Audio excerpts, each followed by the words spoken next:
வணக்கம் மக்களே. இன்னைக்கு நம்ம பாண்ட் இன்வெஸ்ட்மெண்ட் பத்தி பார்க்க போறோம். நிறைய பேர் ஸ்டாக்ஸ்ல அதிகமான ரிட்டர்ன் இருக்கு, ஆனா ரிஸ்க்குமே அதிகமா இருக்குன்னு ஃபீல் பண்றாங்க. அண்ட் எஃப்டில சேஃபா இருந்தாலுமே இன்ட்ரெஸ்ட் கம்மியா இருக்குன்னு ஃபீல் பண்றாங்க. ஸோ இது ரெண்டுத்துக்குமே நடுவுல இருக்கிறதா பாண்ட் இன்வெஸ்ட்மெண்ட். ஸோ இந்த வீடியோல எப்படி நம்ம ஒரு பாண்ட் இன்வெஸ்ட்மெண்ட் பண்ணணும் அண்ட் என்ன பிளாட்ஃபார்ம் யூஸ் பண்ணலாம் அண்ட் எப்படி ஒரு பாண்டை செலக்ட் பண்றது அப்படிங்கறது இந்த வீடியோல பார்க்க போறோம். பிளஸ் என்னோட இம்பார்ட்டன்ட் டிப்ஸ்மே நான் ஆட் பண்றேன். ஸோ இதுல ஸ்டெப் பை ஸ்டெப் நான் சொல்றேன். இதை பேஸ் பண்ணி நீங்க பாண்ட் இன்வெஸ்ட்மெண்ட் ஸ்டார்ட் பண்ணலாம். ஃபர்ஸ்ட் ஏன் பாண்ட்ல இன்வெஸ்ட்மெண்ட் பண்ணணும் அப்படிங்கறத பார்க்கலாம். எல்லாருமே போர்ட்ஃபோலியோன்னு எடுத்ததுமே ஸ்டாக்ஸ், மியூச்சுவல் ஃபண்ட் அப்படின்னு தான் இருக்குன்னு தான் எதிர்பார்ப்பாங்க. பட் என்னோட ஒப்பீனியன்ல உங்க போர்ட்ஃபோலியோல ஸ்டேபிள் இன்கம்க்கு ஒரு பார்ட் இருக்கணும். ஸோ இந்த பாண்ட்ஸ்ல இருந்து என்னென்ன பெனிஃபிட்ஸ் வருதுங்கிறத ஃபர்ஸ்ட் பார்த்துடலாம். First capital production. ஸோ நீங்க உங்க பிரின்சிபலை நீங்க போட்டிருப்பீங்க, லைக் 1 lakh பாண்ட் எடுத்திருப்பீங்க. இன்கேஸ் அந்த கம்பெனிக்கோ இல்லை அந்த பாண்டுக்கோ ஏதாவது ப்ராப்ளம் வருது, அந்த பாண்டே டிஃபால்ட் ஆகுதுங்கும் போது ஃபர்ஸ்ட் நீங்க சீனியர் செக்யூர்டா இருக்கும் போது உங்களுக்கு பேமெண்ட் கொடுத்ததுக்கு அப்புறம் தான் ரிமைனிங் இருக்க பீப்புளுக்கு பேமெண்ட் கொடுக்க ஆரம்பிப்பாங்க. ஸோ அந்த வகையில உங்க பிரின்சிபலுக்கு இது ஒரு safe. Next fixed income. Stock மாதிரியே வாலட்டைலா ஆகாம உங்களுக்கு நீங்க பாண்ட் பர்ச்சேஸ் பண்ணும் போதே அவர் சொல்லிடுவாங்க எந்த டேட்ல என்ன பேமெண்ட் வரும் அப்படிங்கறத முன்கூட்டியே சொல்லிடுவாங்க. அண்ட் உங்களோட பிரின்சிபலுமே எந்த டேட்ல வருங்கிறத ஃபர்ஸ்டே இன்ஃபார்ம் பண்ணிடுவாங்க. தேர்ட் ஒரு எமர்ஜென்சி சப்போர்ட். ஒரு ஜாப் லாஸோ இல்ல ஒரு மெடிக்கல் எமர்ஜென்சியோ வந்தாலோ உங்களுக்கு மந்த்லி வர சேலரி ஸ்டாப் ஆயிடும். ஸோ இந்த மாதிரி டைம்ல பாண்ட்ல இருந்து வர இன்ட்ரெஸ்டே உங்க டே டு டே எக்ஸ்பென்சஸை மேனேஜ் பண்ண ஸ்டார்ட் பண்ணிடும். Fourth confidence. ஸோ உங்ககிட்ட ஒரு பெரிய கேபிட்டல் இருக்குங்கும் போது மந்த் ஆன் மந்த் அதுக்கு ஒரு ஃபிக்ஸடான இன்கம் வரும். ஸோ அதனால உங்க டெய்லி லைஃப்லயுமே நீங்க உங்க கான்ஃபிடன்ஸ் பூஸ்ட் ஆகுறத நீங்களே பார்க்க முடியும். ஃபர்தரா நீங்க மணிக்காக ஒர்க் பண்ண மாட்டீங்க, உங்களோட பேஷனுக்காக ஒர்க் பண்ண ஸ்டார்ட் பண்ணுவீங்க. அண்ட் நான் வீடியோ ஸ்டார்டிங்ல சொல்லியிருந்தேன், இதுல இந்த இன்ஃபிளேஷன் எனக்கு பீட் ஆகுமா அப்படின்ட்டு. எஸ், பாண்ட்ல ஒரு 2 to 4% நமக்கு எக்ஸ்ட்ரா இன்ட்ரெஸ்ட் கிடைக்க சான்சஸ் இருக்கு. ஸோ அதனாலதான் சொல்றேன், பாண்ட் அலோகேஷன்ங்கிறது நம்ம போர்ட்ஃபோலியோல ரொம்பவே இம்பார்ட்டன்ட். இப்போ எப்படி ஒரு பாண்ட் அக்கௌண்ட் ஓபன் பண்றதுங்கிறத பார்க்கலாம். இந்தியால நிறைய பிளாட்ஃபார்ம் இருக்கு, like Golden Pi, India Bonds அப்படின்லாம் இருக்கு. நான் பர்சனலி என்னோட கேஒய்சி கம்ப்ளீட் பண்றதுக்கு ரொம்பவே ஸ்ட்ரகிள் ஆயிட்டு இருந்தேன். அப்போ இந்தியா பாண்ட்ல நான் அப்ளை பண்ணும்போது எனக்கு ஆன்லைன்லேயே எல்லாமே முடிஞ்சிருச்சு. ஸோ இது ப்ரொமோஷன் வீடியோ கிடையாது, என்னோட யூசர் எக்ஸ்பீரியன்ஸை நான் ஷேர் பண்றேன். ஸோ இப்போ எப்படி ஒரு இந்தியன் ரெசிடென்ட் இந்தியா பாண்ட்ஸ்ல அக்கௌண்ட் சைன் அப் பண்றதுங்கிறத பார்க்கலாம். indiabanks.com வெப்சைட் போயிட்டு அதுல சைன் அப்ங்கிற ஆப்ஷன் இருக்கும். அதை நீங்க செலக்ட் பண்ணிட்டு உங்களோட mobile number and email ID and basic details இதை மட்டும் நீங்க என்டர் பண்ணணும். அண்ட் இன்வெஸ்டர் டைப் நீங்க இண்டிவிஜுவல் ரெசிடென்ட்ங்கிறத சூஸ் பண்ணணும். பண்ணதுக்கு அப்புறம் உங்களோட கேஒய்சி வெரிஃபிகேஷனுக்கு போயிடுவாங்க. ஸோ இப்போ பேன் கார்டு அண்ட் உங்களோட பேங்க் டீடைல்ஸ் அண்ட் உங்களோட டிமாட் டீடைல்ஸ் இதெல்லாம் நீங்க என்டர் பண்ணீங்கன்னா அந்த சேம் டேலே கேஒய்சி வெரிஃபிகேஷன் ஃபினிஷ் ஆகிடும். உங்களால இன்வெஸ்ட்மெண்ட் பண்ண ஸ்டார்ட் பண்ண முடியும். ஃபார் என்ஆர்ஐ அக்கௌண்ட்டுக்கு சேம் ப்ராசஸ் தான். பட் நீங்க இதில் என்ஆர்ஐங்கிற ஆப்ஷன் சூஸ் பண்ணிட்டு கேஒய்சி டாக்குமெண்ட்ஸ்ல அடிஷ்னலா உங்களோட பாஸ்போர்ட் அண்ட் உங்களோட ஓவர்சீஸ் அட்ரஸ் ப்ரூஃப் நீங்க அது கொடுக்குற மாதிரி இருக்கும். இது கொடுத்ததுக்கு அப்புறம் கேஒய்சி கம்ப்ளீட் ஆயிடும் ஆன் நெக்ஸ்ட் டே.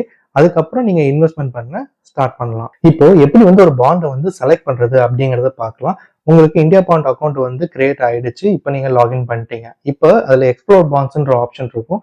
அதை நீங்க செலக்ட் பண்ணிட்டா நிறைய பாண்ட்ஸ் ஷோ ஆயிட்டு இருக்கும்.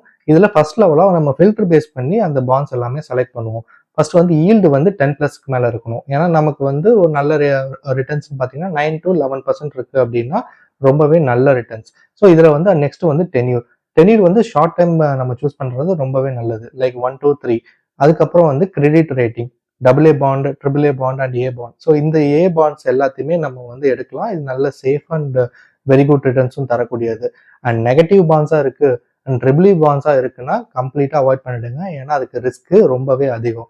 And monthly payment option choose பண்ணிக்கோங்க. மந்த் ஆன் மந்த் நமக்கு இன்ட்ரெஸ்ட் வந்துச்சு அப்படின்னா நமக்கு ரொம்பவே ஹெல்ப்ஃபுல்லா இருக்கும் for reinvesting or daily எக்ஸ்பென்சஸ்க்கு.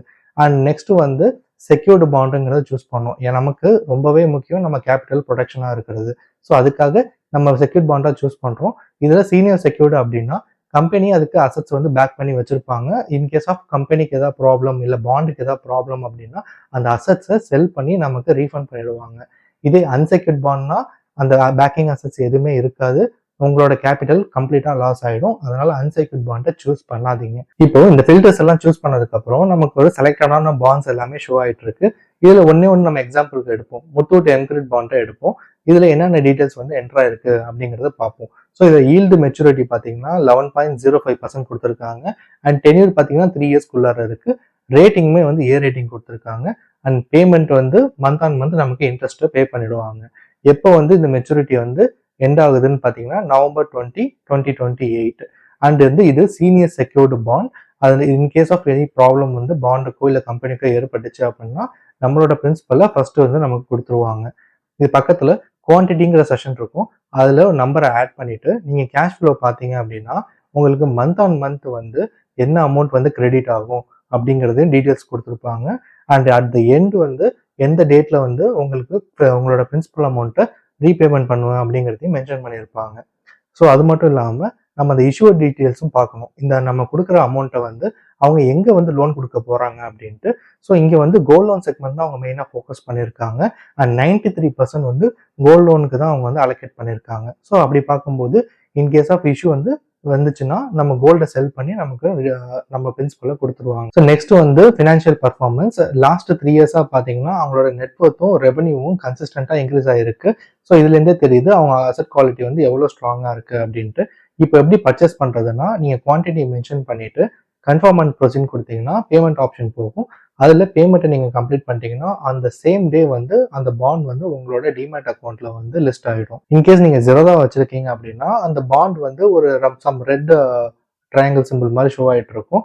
So அது வந்து எதனாலனா நீங்கள் என்ன ப்ரைஸில் வாங்கினீங்கிறது ஜெரோதாவுக்கு தெரியாது. ஸோ நீங்கள் சப்போர்ட்டை ரீச் பண்ணி உங்களோட இன்வாய்ஸை வந்து கொடுத்தீங்க அப்படின்னா ஜெரோதா சைட்லேருந்து அந்த பேமெண்ட் டீட்டெயில்ஸை அப்டேட் பண்ணிடுவாங்க. அண்ட் நீங்கள் என்ன ப்ரைஸில் வந்து அந்த பாண்டை பர்ச்சேஸ் பண்ணிக்கிங்கிறது அங்கே ஷோ ஆகும். ஸோ நெக்ஸ்ட் வந்து டேக்ஸ் டிடக்ஷன். ஸோ நீங்கள் ஒரு இந்தியன் ரெசிடென்ட்டாக இருக்கீங்கும் போது டிடிஎஸ் வந்து பை டிஃபால்ட்டாக 10% பிடிப்பாங்க.